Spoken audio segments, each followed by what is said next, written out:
We're doing the heart in the cabin block today. This is my foundation block, and I have my fabrics all pre-cut. They're stacked in numerical order, number 1 on top, number 16 on the bottom. I'll set those over here. The only other things we need to make any of our blocks actually is a grippy straight edge to use in conjunction with the add a quarter ruler. You only need one add a quarter ruler. You don't need to have both. If you do, that's fine. And the rotary cutter. And then after our block is completed, we'll use an acrylic ruler to trim around the edges. But for any of our blocks, this is all you need. So it's a very minimal investment. So to get started, we're going to take fabric piece number 1 and we're going to set it on the table with the wrong side facing up. Then we're going to set the foundation on top. And when it's like this, you want to be able to read the printing on the foundation. It says sew with this side facing up, fabric underneath. You always want to sew, this is what we call the right side, and you're always going to want to sew on this side. Remember, the right side is the side you can read. This is the side you will do all your work on, your cutting and your stitching. So I want to set fabric piece number 1. I want to set the foundation on top of it with about 1/4 of an inch of fabric extending beyond the line between space 1 and space 2.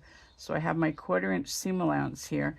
So when I turn it over, I'll know where to set my next piece, and I know when I sew it on and open it up, it's going to cover the space it's supposed to. All of our sizes are based on setting it on a 1/4 inch seam allowance. And on this particular block, I can set the foundation so I have 1/4 inch going past the line between space 1 and 4. When we get to 4, we won't have to, when we're ready to sew number 4 on, we won't have to trim. It just saves us one trip to the cutting mat. So I put a pin back up here away from where we're going to sew, because remember, we're going to be sewing on this line first. So put a pin in there to hold piece number 1 in place, because then we're going to turn it over and we're going to get ready to set piece number 2. And this is fabric piece number 2. This is the right side, and I'm going to just set it where it's going to go after it's sewn so that I know how to position it. Obviously that's not going to work. That will work, but it may not. Anyway, you want to take it like this, like it's going to be, and you're going to turn it over right sides together, just like in traditional piecing. And I put another pin back up away from where I'm going to sew. Just like in traditional piecing, right sides together, edges even. If your edges aren't perfectly even, it's okay. And then we're going to take it and we're going to turn it over so our foundation is facing up. And we're going to sew on this line from this end to this end. You want to start where it starts, stop where it stops. Don't back stitch.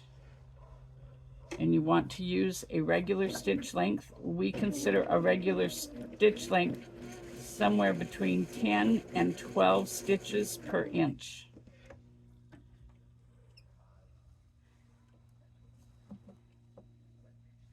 And I do like to keep all of my thread ends clipped to about 1/4 of an inch.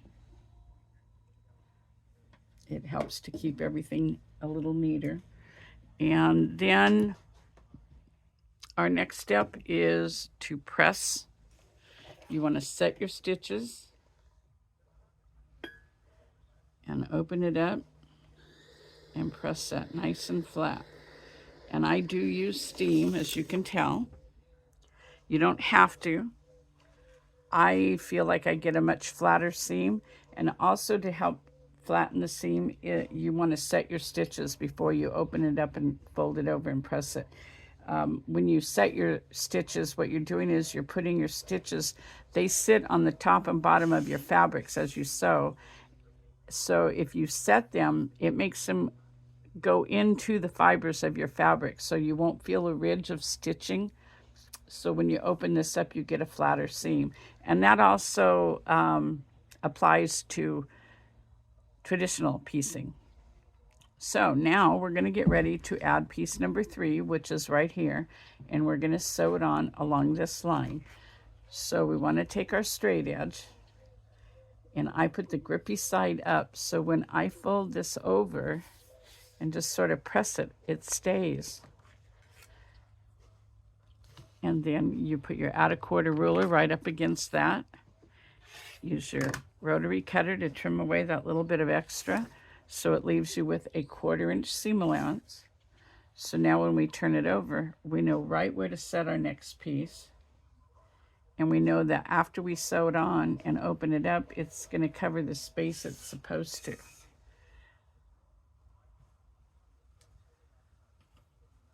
And then we'll turn it over. And we're going to stitch on that line.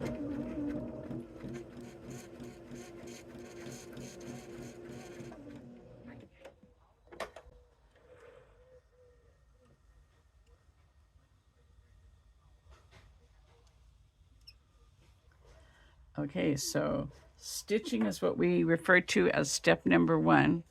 And now the pressing is step number 2. I set my stitches, and now I open that up and I'm pressing it nice and flat. Okay, so we've got 1, 2, and 3 on there. Now we're ready to add number 4. This is space 4, and we've got our 1/4 inch there. We don't need to worry about this tail. It will get cut off later. This is piece number 4. It's going to sit like this, so we're just going to flip it over. And you want to make sure that your fabric goes at least a 1/4 inch past this seam line where we'll add number 5 on. You want to make sure you have enough fabric in there to have at least a 1/4, or you want your 1/4 inch seam allowance. It can be a little more, but you want to have at least a 1/4 inch. So put a pin back away from where we're going to sew. And we're back to step number 1 of stitching.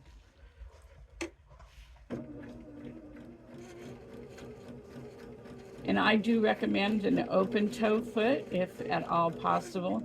I'm not crazy about the ones that have the toes too far out, because there's a chance you could that the foundation could bulge in the middle and distort, and you don't want to do that. You want to keep it flat. I find that my vintage machines have the perfect foot, but this one here will do just fine. If you have one similar to this, this is the one that came on my machine. And there's a slot open in the center of the foot there, leading up to where the needle is. So I use that slot to make sure my line is going right through the center of it. And then I can see that my needle is stitching right on the line. Now, if you don't feel confident pressing with step number 2, number 3 is to trim. Number 5 is our next piece. But if you don't feel confident sewing, following the line, I know we get so used to, in traditional piecing, we get so used to watching our fabric and the edge of our 1/4 inch foot that we don't really pay attention to where the needle is stitching. So if you have a little trouble following the line, I suggest taking the thread out of your machine, both top and bobbin, put an old dull needle in, or if your machine is about due to have a new needle put in it, use the one that's there. But when you're done doing this practice, you'll want to take it out. But I use binder paper and just follow the line, sew on the lines, and just keep doing that over and over and over again till you feel confident that you can follow a line. And I know that sounds kind of silly, but it really does help. It helps you feel in control of your machine, especially when you're not used to following where your needle is stitching. And step number 2 is to press. And we're just moving right along here.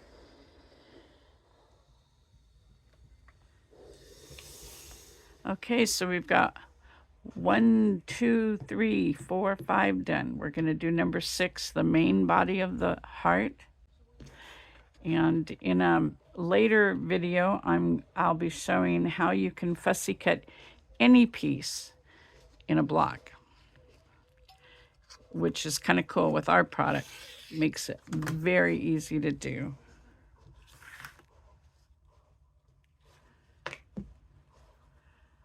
Okay, so we know right where to set the next piece, right sides together. And on this one, you want to center it with the 2 solid lines. You want to make sure that your fabric goes all the way out to the dotted line. That is your seam allowance on the block for when you're sewing it to another block. And you want to make sure you've got 1/4 of an inch of fabric out there.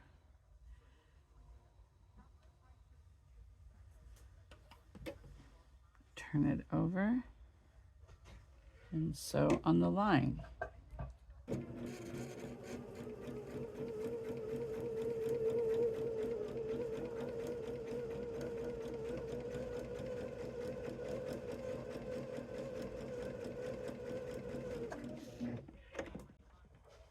And this line goes all the way out to the broken line. So you want to sew all the way out there. There won't be any more seams covering seams or going over seams to hold everything in place. So when you get out to the edge and it's the last seam, it will go out all the way to the broken lines so that your fabric is held together or stitched together all the way out through the seam allowance. And we're going to press this one nice and flat.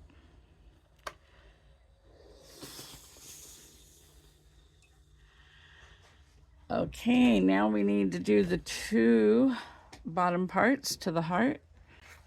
Number 7 is next. This is where we will stitch it. So we'll fold this back, use our out 1/4 ruler. I hope you're starting to see the repetition of the 3 steps. Once you get the gist of this and are used to doing it, it will just flow. You won't have to think about what the next step is. You'll just know you'll do it.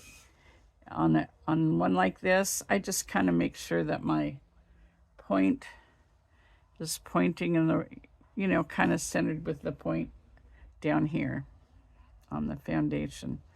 Just ever so, you don't have to measure it.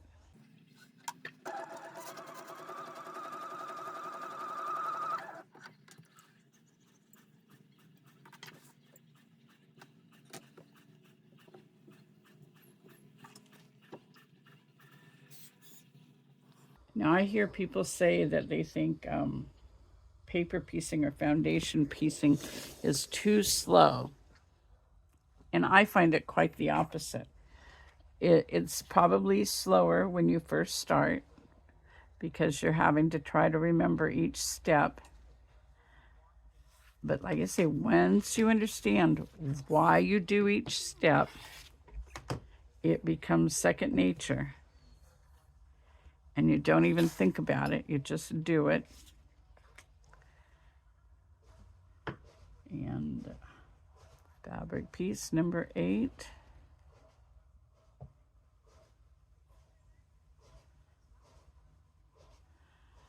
Put your pins back away. You don't want to sew over your pins.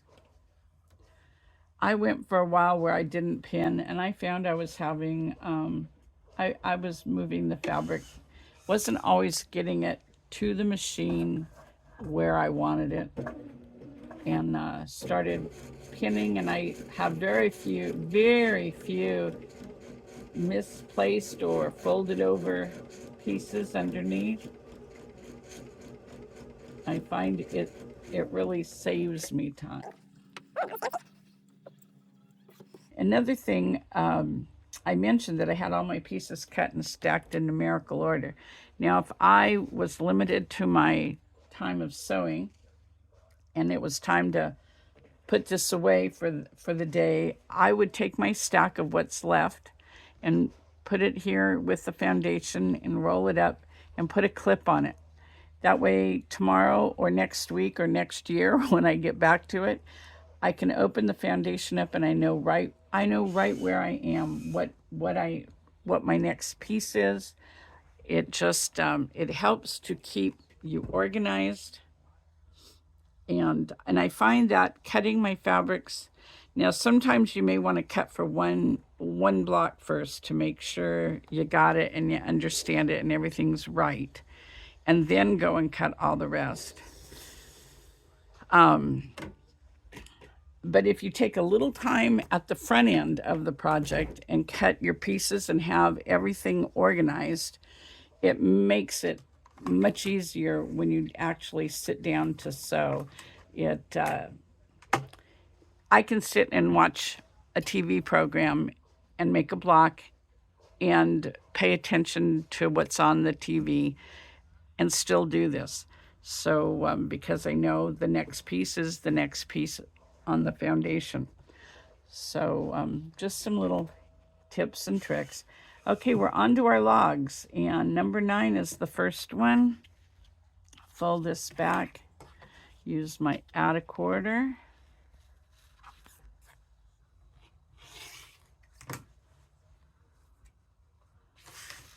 And wrapping things up in the foundations is just, it's so important to me because I got a dark thread there I don't want to have show through. Because I don't often get a chance to just sit down and sew for a couple of hours. It's usually a little bit here, a little bit there, in between other parts of taking care of business. So it's especially important to me to keep everything organized so I don't waste a lot of time when I do have a little bit of time to sew.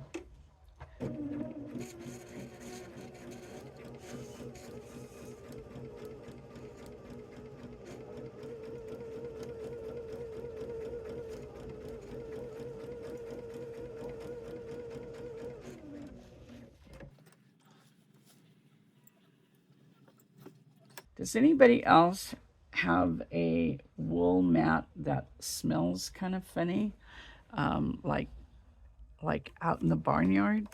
This is a new one. This is my first one, so I don't have anything to compare it to. But when I do use steam on it, it does smell like out in our in the sheep's pen. Obviously, the wool comes from the sheep, but I would think there'd be something you could do to the fibers to make it not smell quite. I mean, it doesn't bother me. Like I say, I live on a ranch, so I'm used to these smells. But I thought it was a little odd that that there was no way to get rid of the smell. It doesn't bother me. Just put it out there. Okay. Number 10 is next. And here you want to make sure that your fabric goes out past the dotted line, or at least to the dotted line. I usually put it just a little bit past, just to make sure.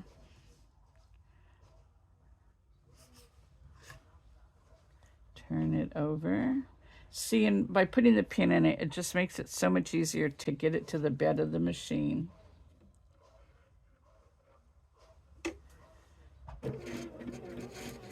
And this is pretty much my workspace all the time. I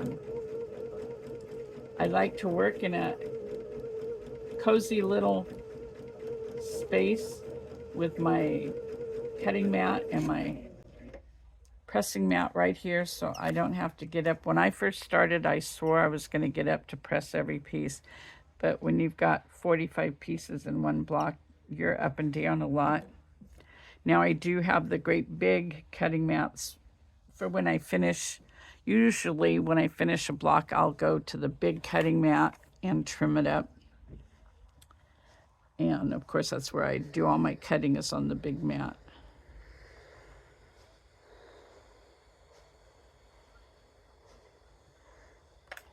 And looks like some pretty good points on the heart to me. Okay, now number 11. And I want to show you, if you've got this routine, if you're understanding the routine, I'm going to throw a curveball at you now. If you want to speed it up just a little bit, we're going to trim for the next piece, just like normal. And you can't do this on every block. Just be mindful of that. I'm going to turn it and I'm going to trim for number 12 as well. And all this does is it cuts down one trip to the cutting mat. Cut them both at the same time. So these both have a 1/4 inch seam allowance. Make sure you go to number 11 and not number 12. Number 11 is next. And I set this left edge just barely past the end of the fabric. So I have about a 1/4 inch going past the line.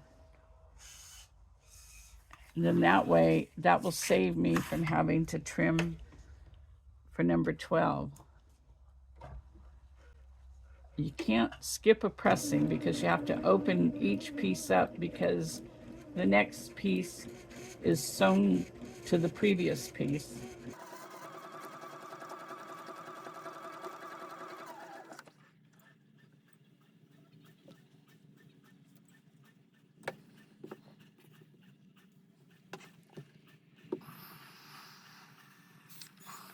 So see now this piece just extends on. This one's already been trimmed. So I can just add my next piece. I don't have to go to the cutting mat.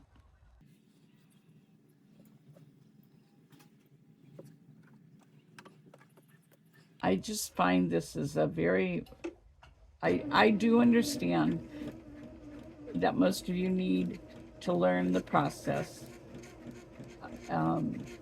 And that's my goal here, is to show you the process, to make it understandable of why you do it in the order that you do.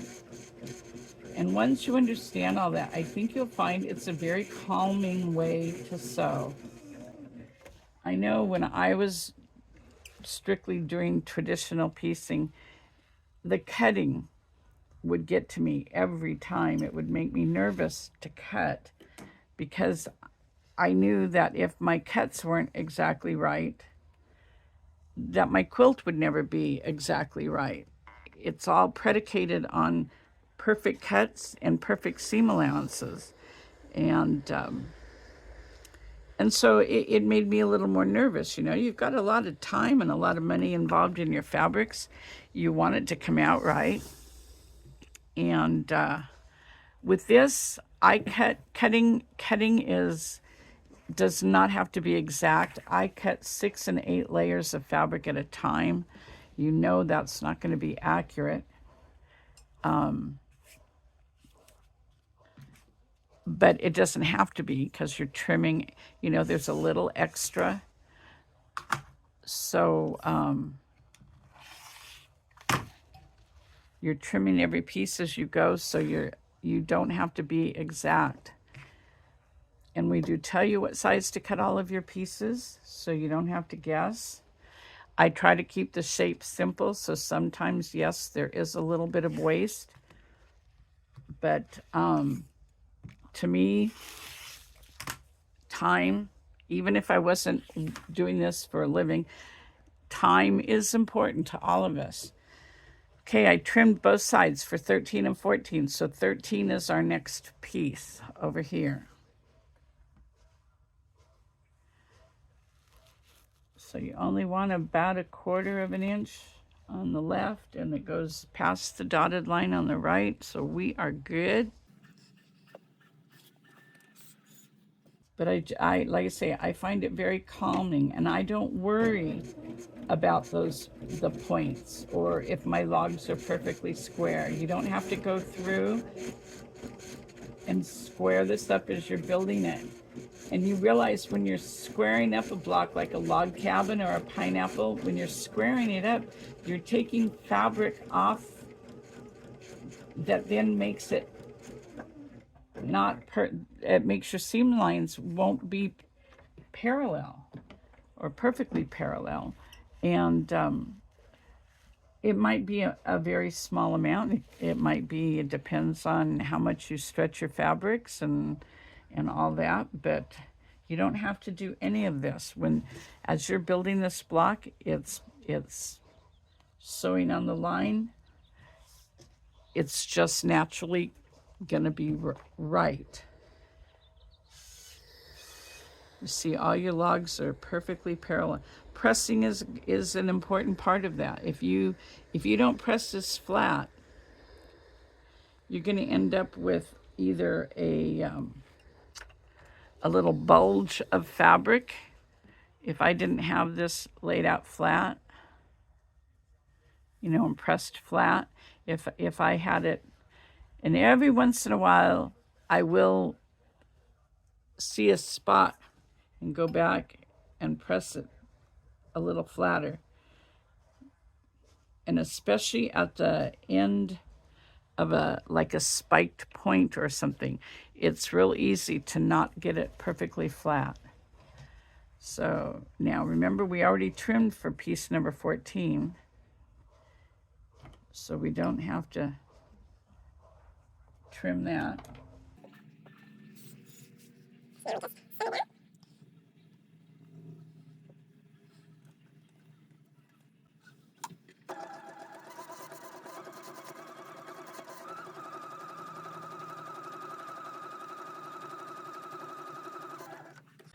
So I hope if you decide you want to make a heart in a cabin quilt, we have a small throw quilt. We have a table topper or table runner pattern. And we have a larger quilt. I'm off the top of my head, I can't remember what the exact size is, but you have a choice of 3 sizes. And if none of the sizes suit you, if you want to make it even bigger, you can always buy packages of just the blocks. There are no instructions in the block packages, only there is a cutting chart. And I always recommend, if it's the first time you're making this block, I really recommend getting the pattern and then go from there. Once you've got the pattern, if you want to make the whole quilt over again, just buy a refill. Save yourself some money. But a lot of people think they can get by. I just had a lady write me a message the other day, and it happens after every show. There's packages of blocks, and next to the patterns that have that block in them, and there's a significant difference in price, and people will buy just the blocks thinking they can go home and figure it out, and then they get home and they're totally lost. So they end up having to buy the pattern in addition to the package of blocks. So I really recommend first time. Now, if you're going to make your own design using our blocks, remember, we don't want to go much past the edge of that fabric because we've already trimmed this side. If you want to do your own design using our blocks, go for it. There's a basic instructions. Our block packages have cutting chart and with a picture showing where to set the first piece, because that's probably the most often asked question I get is, how do I start? I forget where to put my first piece or how to get it started. So the block packages even have that in them. And then it has a page of basic foundation instructions, foundation piecing instructions.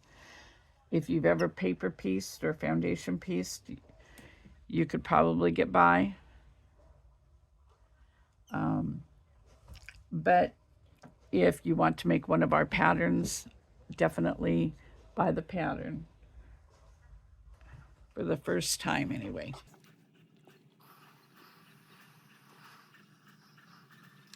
And we're to our favorite piece, the last one.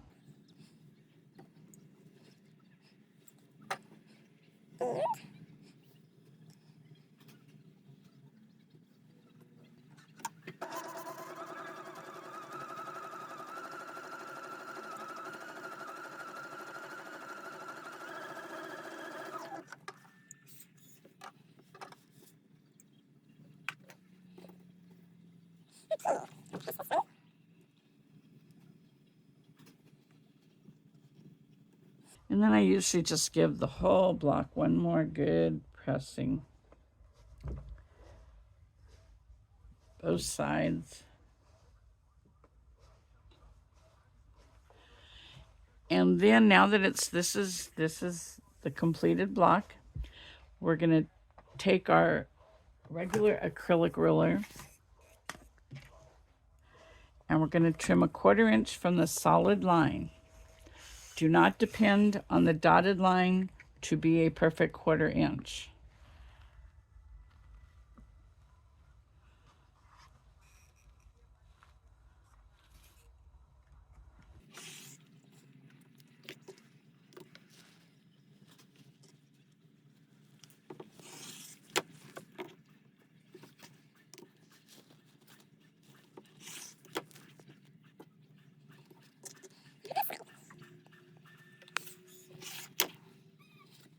So there we have our completed block. It measures right now, it measures 9.5 by 9.5. It'll finish at 9 inches square in your quilt. And I really, truly hope you'll give this one a try. It's a lot of fun, cute pattern. You can use your scraps. The first one that I made in green and pink was strictly from my stash. And I am asked at every single quilt show where I display it if I have a kit for it. So we found this line of fabric from Moda Fabrics and love the color combinations. So we have a limited number of fabric kits. You might check online if you're interested. But I hope you'll give it a try. It's really a lot of fun to do. Thanks.